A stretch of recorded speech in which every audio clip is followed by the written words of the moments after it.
আর বন্ধুরা, আজকে একটি নতুন রেসিপি নিয়ে আপনাদের সামনে হাজির হলাম। সর্ষে পটল। চলুন দেখে নেওয়া যাক কীভাবে রান্নাটি করব। দেখুন বন্ধুরা, আমি এখানে পটল কেটে নিয়েছি সর্ষে, পোস্ত, কাঁচা লঙ্কা আর পেঁয়াজ এখানে বেটে নিয়েছি, আর কালো জিরে আর কাঁচা লঙ্কা নিয়েছি এটা ফোড়নে দেওয়ার জন্য। চলুন রান্নাটা করে নিই। দেখুন বন্ধুরা, এখানে পটলটিতে আমি সামান্য পরিমাণ হলুদ গুঁড়ো আর সামান্য পরিমাণ লবণ দিয়ে মেখে নেব, নিয়ে পটলটাকে ভেজে নেব।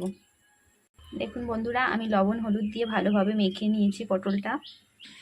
কড়াইটা গরম করে আমি পরিমাণ মতো তেল দিয়ে দেব। এবার পটলগুলো দিয়ে দেব। দেখুন বন্ধুরা, আমি পটলগুলো সব দিয়ে দিয়েছি। এবার ভালো করে ভেজে নেব। পটলগুলো উল্টে পাল্টে ভালোভাবে ভেজে নেব বোথ সাইড। দেখুন বন্ধুরা, আমি পটলগুলো ভেজে নিয়েছি। দেখুন এই তেলেই আমি কালো জিরেটা ফোড়ন দিয়ে দেব। নেড়ে চেড়ে সর্ষে বাটাটা এবার দিয়ে দেব।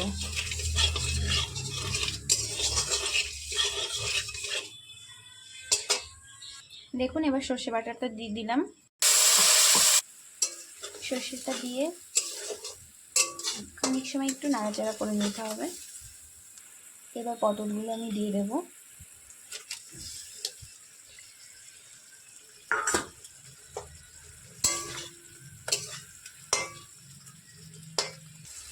দিয়ে দেবো পরিমাণ মতো লবণ, হলুদ দিয়ে দেব। এবার ভালোভাবে পটলটাকে সর্ষে দিয়ে ভালো করে কষিয়ে নিতে হবে।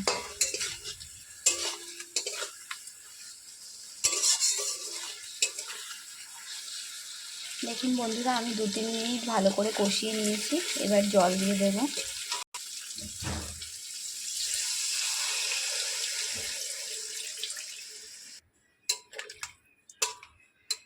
জলটা দিয়ে কিছু সময়ের জন্য ঢেকে দেব। দেখুন বন্ধুরা, ঝোলটা ফুটে উঠেছে। আমি কাঁচা লঙ্কা দুটো দিয়ে দেব।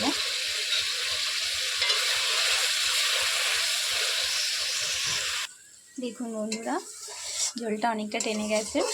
আপনাদের পছন্দ মতো আপনারা গ্রেভিটা রাখতে পারেন। এবার আমি পটলটা নামিয়ে নেব। দেখুন বন্ধুরা, আমার সর্ষে পটল রেডি। এভাবে আপনারা রান্না করে খেয়ে দেখবেন, খুব ভালো লাগবে।